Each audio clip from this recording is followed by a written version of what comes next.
So thank you for this talk. That was really enlightening. I'm really happy that you did it for us. And I see so many parallels to our own approach. And therefore, we also invited you to give this talk on one of our leadership competency domains, what is cooperation. And we totally agree to your three conclusions. And as you said, there are different theories, and in this interdisciplinary research on this topic of cooperation, we indeed share your view that cooperative behavior of humans is possible.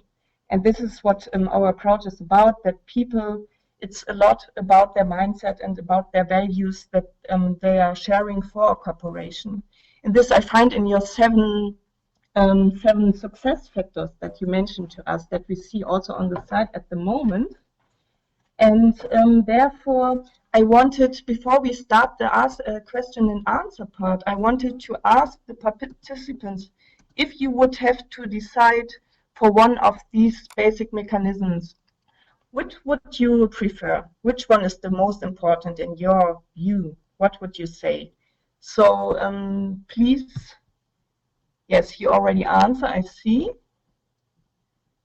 So at the moment, trust is very much valuated. This is interesting. So already half of you answered. Trust and reciprocity and communication you see as very important. The same, fairness.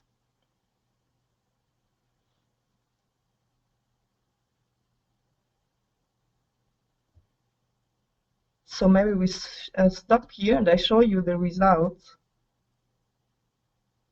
So as you see, trust is the most important to people. So this is interesting. Thank you for this. So we come back. And I wanted to ask you, Mr. Messner, before we give the floor to the questions of participants. We had a visit of Mr. Peter Spiegel here at GIZ last week of the Genesis Institute in Berlin. And he said a very interesting statement to us, like cooperation is the next competition. Do you agree to this statement, also the participants? I just wanted to ask you first, Mr. Messner, and then we give the floor to participants. So your colleague has been arguing that cooperation is the most important success factor in the context of international activities. Is this what he has been arguing? He said like that cooperation, that you were presenting at the moment, that cooperation is the next competition for international cooperation for the whole world in the future. So do you agree to the statement of Mr. Peter Spiegel from the Genesis Institute? Can you share this? Yeah, I agree on that. And my major point here is that there is in international politics, the main driver and the first level of interaction is driven by nation states, therefore by national interests, and therefore by power struggles. So this is one part of the reality. And the second level, always, when you start interacting beyond the power structure and interest structure, is that you build up these elements of cooperation. And if those are strong, you will be able to cooperate and to solve joint problems. And the question on the international level is that, are we fast enough to build up these cooperation factors in international affairs to manage the global problems which we are confronted with? It's a question of time. No? Because if you look at the climate issue and the climate challenges, we are under huge time pressure. So I'm optimistic in terms of, are we able to build up cooperation structures, yes or no? And I would argue, yes, we are. But the second question is the time frame appropriate to build up this kind of competences? And my answer is that we are under huge time pressure, and we don't know exactly whether we will be rapid enough to build up these basic elements of cooperation to solve the most pressing global governance challenges. Okay, thank you. So I would give in now the questions of our participants. And there's some easy questions like, can we share the presentation? Yes, of course we will on the MOOC space. And then the question is if you can give a list of all the books that you were presenting. So this will be possible also. So the first question that I would like to give into, this is from Kalyani Bausram, and he's asking, how do you bring leaders to cooperate, especially as a team? How do you motivate them to cooperate?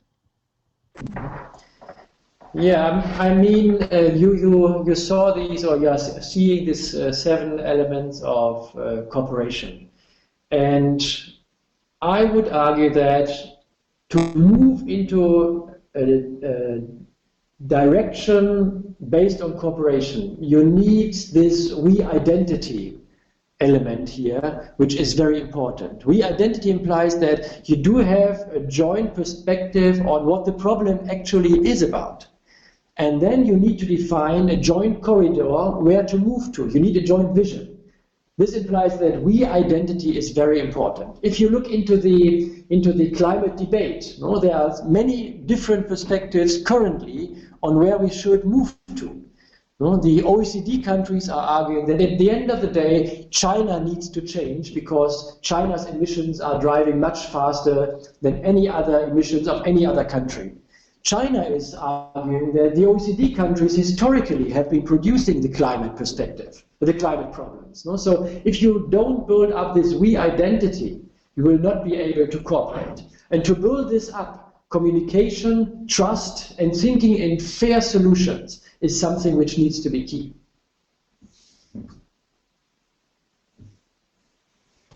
Thank you. Then I would like to bring in 2 questions at the same time. One is from Jan Korte. He's asking one of your success factors, reciprocity. What is about empathy? Is that about the same or is it a precondition? And then Philipp Grunewald is asking, if children naturally cooperate, why does enforcement become necessary? The first thing was equity, reciprocity and equity. Empathy, sorry, empathy. If it's the same for you. I have problems to understand the microphone. Your microphone is not working well. It's reciprocity and? Sorry, can you listen to me now? So the question was, when you talk about reciprocity, what is about empathy of people? Is that about the same? Empathy. Is it about the same or is it a precondition? Right. What literature is telling us that is that our ability to, in terms of empathy, is the precondition for reciprocity. So empathy implies that you are not only understanding your own interests, you are not only optimizing your own interests. Empathy implies that we are beings understanding the interest, able to understand the interests and mindsets of others. And as we are able to do so, we are driven by reciprocity. No? So empathy is a condition of and a driver of reciprocity. This would be my answer to the first question. And the second question then was, I did not understand you. So the next question was of Philipp Grunewald, and he's asking if children naturally cooperate, as you said, like children when they grow up, they naturally cooperate. Why does enforcement become necessary? Okay, so the empirical evidence, Philip, showing that very young children are cooperating is an indicator for cooperation is not something which we need to educate as such. We can improve our cooperative capabilities based on education, but cooperation as such is part of our evolutionary heritage. No? It's not a factor which is coming later in the process of education. So it's not the selfish gene which is driving us. Cooperation is there always. But then, in a complex situation, what people do not like, and this has to do with reciprocity, no? And enforcement, Philip. What people do not like is that if we are in a group and we define certain rules based on which we cooperate, and there are 1 or 2 defectors, if people defect and we do not have mechanisms for punish them for their opportunistic behavior, if we don't have this kind of enforcement mechanisms, cooperation will erode. This is what we are seeing currently in the climate negotiations. So we have certain players which are playing around the rules, and others arguing that we don't like to reduce our global emissions. Others might do, we don't. As they don't, cooperation structures are eroding. We need enforcement mechanisms in order to stabilize cooperative structures, because as we are reciprocals, we don't like when people don't play fair, when people don't cooperate in a context in which others cooperate. We do not accept that. We need enforcement mechanisms to stabilize cooperation. Thank you. So I would like to raise up another question, and I match two questions again. So the first question is of Ambia Piutoyo from Indonesia, and he's asking, does culture affect the sustainability of cooperation? And this can match with the question of Mechthild Nagel, because she asked that she listened to an interview with Sheikh Mokhtar Bar, if I spelled it right, professor for philosophy in Dakar, and he says that people need to listen to the African way of thinking to find solutions for global problems. So these both are for the cultural side of cooperation. Do you have what do you say to these statements? So these two interesting questions and comments. I would like to make 2 points here, 2 observations. The first one is that cooperation is something which we can observe in any culture. This is important, no? Because empirical evidence shows us that this is not something which is only specific or existent in certain cultures. This cooperation is part of human culture. This is very important. Then the second point is that, of course, there are specific cultures then which imply a better or more difficult environment for building up these factors of cooperation, which you saw in the cooperation hexagon. I will give you a very simple example. No? If you try to cooperate between universities, it's easier to manage cooperation than trying to cooperate within the sector of managing financial assets. No, because the driver of activities and the incentive structures in these two environments, academia, where cooperation is necessary to learn together, and financial sectors where competition is fierce and where it is very difficult to bring all these factors of cooperation together, this makes obviously a huge difference. So cooperation is existent in any culture, but there are specific contexts where it is easier or more difficult to create these enabling factors of cooperation. Then when it comes to Africa, maybe I'm not an Africa expert. What I know well is the Chinese culture. No? What I find very interesting in the Chinese culture, and which has to do with our questions here around international cooperation, is that in the Chinese culture, long-term thinking and long-term perspectives are very common. Much more common than in Western cultures, for example. To talk with a Chinese decision maker, philosopher about the next 100 to 200 years and developments in this time perspective is easy, actually. To talk with decision makers in Western countries about the next 15 years is very difficult. So in the Chinese culture, long-term perspectives play a very important role. And this implies that different cultures do have specific characteristics which might be more favorable or less favorable for building up these enabling factors of cooperation. Thank you. Yeah, I have to apologize if we can't give in all the questions, but here in the chat there was also a question of my colleague here at JZ, also Mr. Hinrich Merker, and I would like to raise up this one. So he's asking, Dirk, what is the role of development and international cooperation in creating, stimulating a we identity, a new narrative? Thank you very much, Hinrich.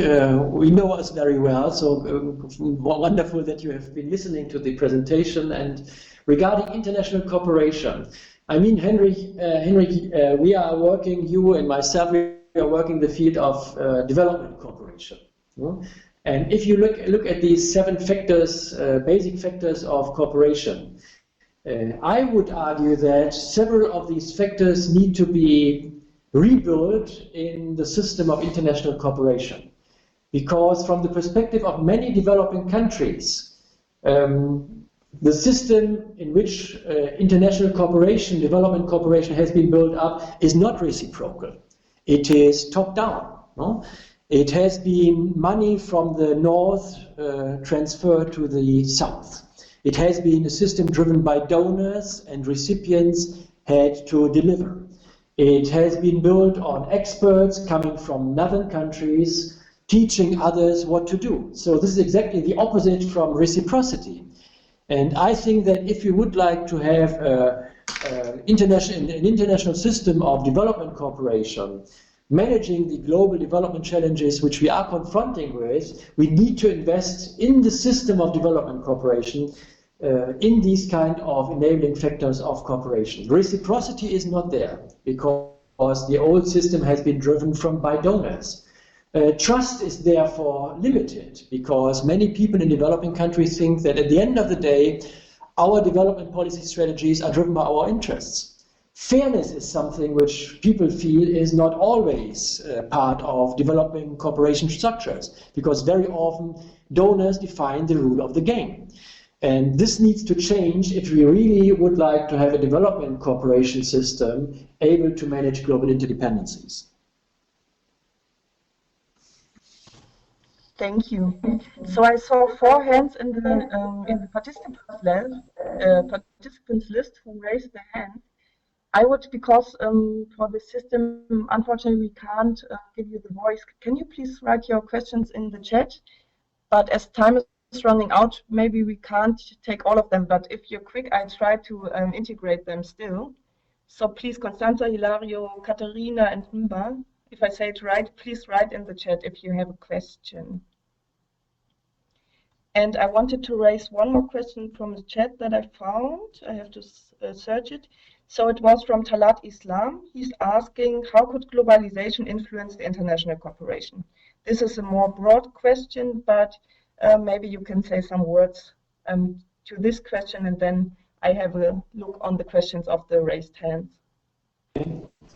Yeah, I would have a twofold answer to say. So on the one hand side, globalization creates it creates problem constellations which are obviously very often cross-border, and this implies that individual states or only national actors cannot solve these problems. This is a reality from international financial markets to the global climate challenge. So globalization implies that more international cooperation is needed, and we need to build up international structures for cooperation to manage globalization, on the one hand side. On the other hand side, globalization is also creating dynamics which help us to cooperate much better, because many learning processes in our societies when it comes to how to build up low carbon energy systems, how to build up good governance structures in certain policy fields. All these learning processes currently are transnational learning processes.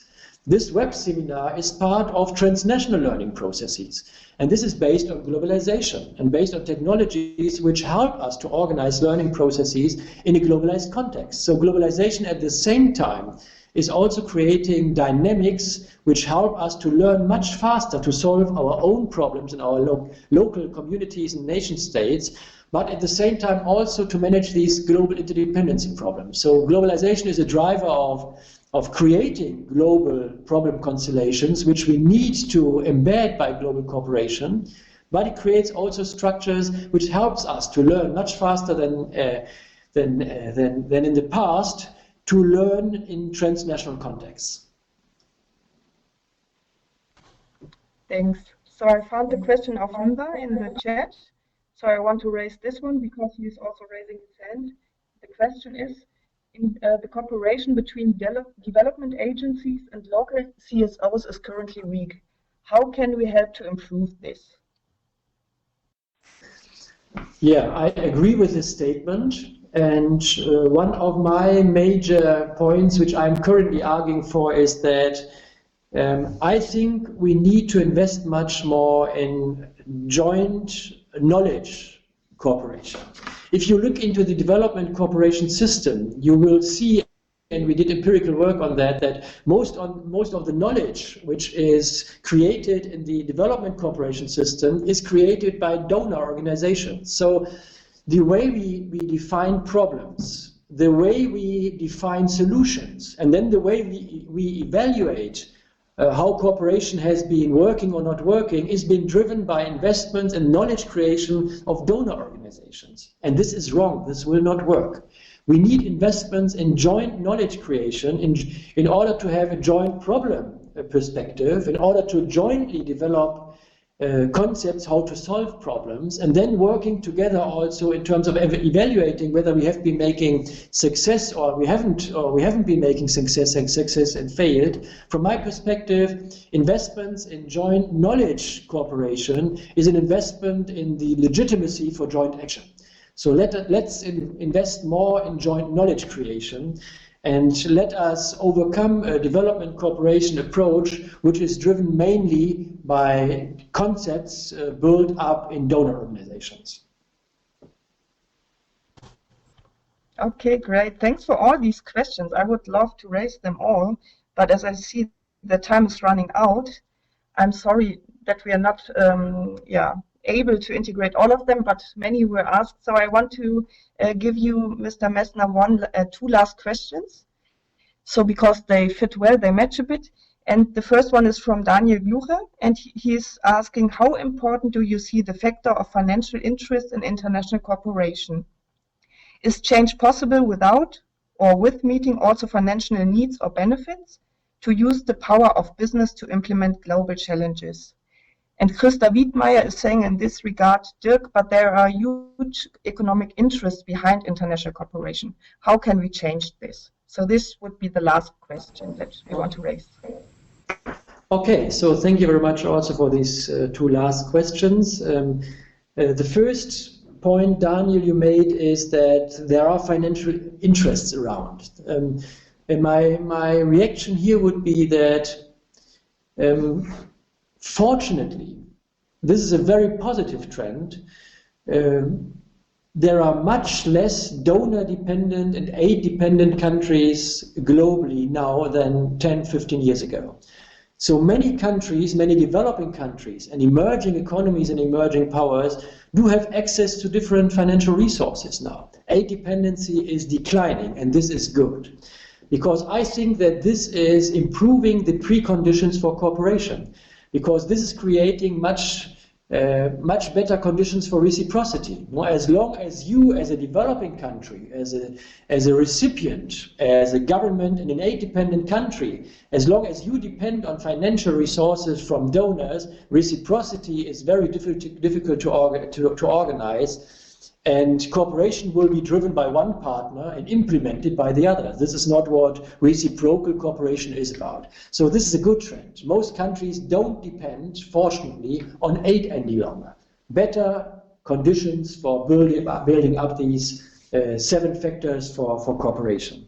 Then the second question was, please don't forget financial and economic interests. They are existent. Don't be naive, if I understood the question right.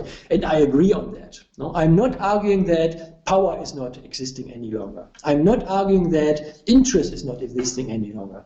I'm not even arguing that selfishness is not existing any longer. All these things, interests and power and selfishness, are existing. But at the same time, the capabilities to cooperate are also existing. We as human beings are selfish, but at the same time we can cooperate. And we know the basic conditions for that. So we know how to build structures and incentives to improve cooperation. Look at the European Union context. I mean, we came out of 2 world wars in the last century. And then we built up a structure based on cooperation, trying to embed, not to overcome, but to embed national interest structures. In the European Union, of course, natural interests are still existing, but they are embedded in a context in which cooperation between all our governments and societies is, of course, much stronger than 60 years ago, fortunately. A war within the European Union is today something which we cannot think about, but we came out of 2 world wars. And I would argue that for 6 decades after Second World War, in Europe, we have been investing in exactly the 7 elements, basic elements of cooperation. This has been long-term investments, and we have been able to embed power structures and national interests.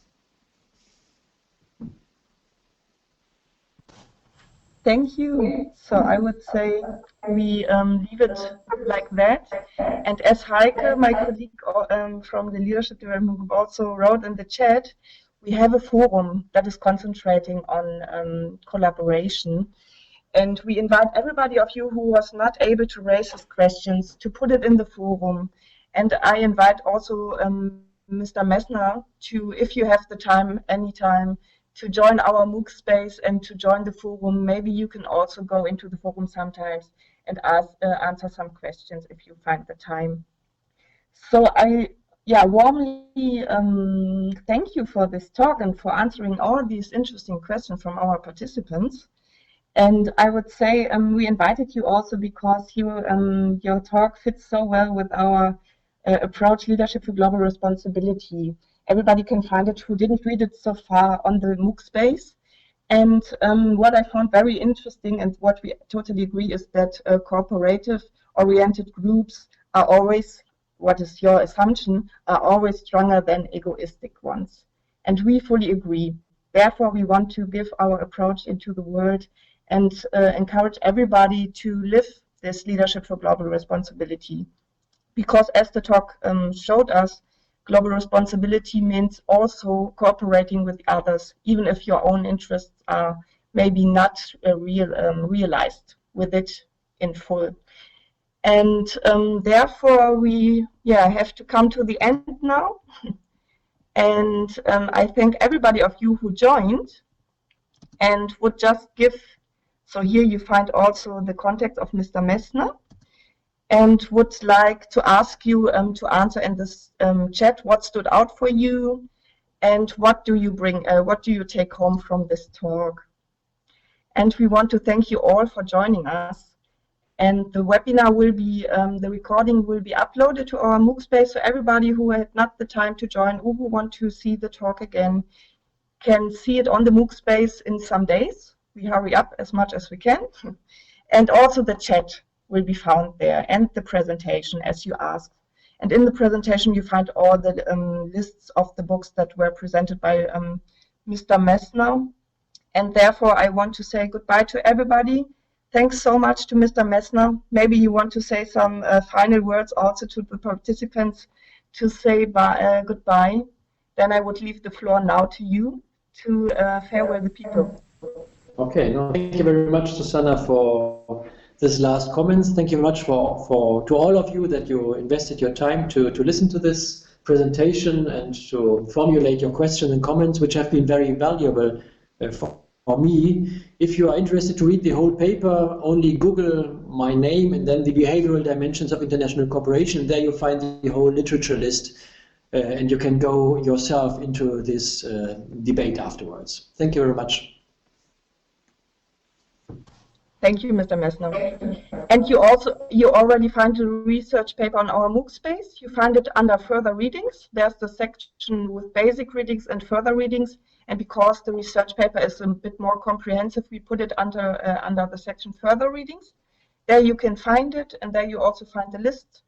And yeah, welcome to write to us if you have any more questions. Write it in the MOOC space or contact us under leadership-mooc@gaz.de.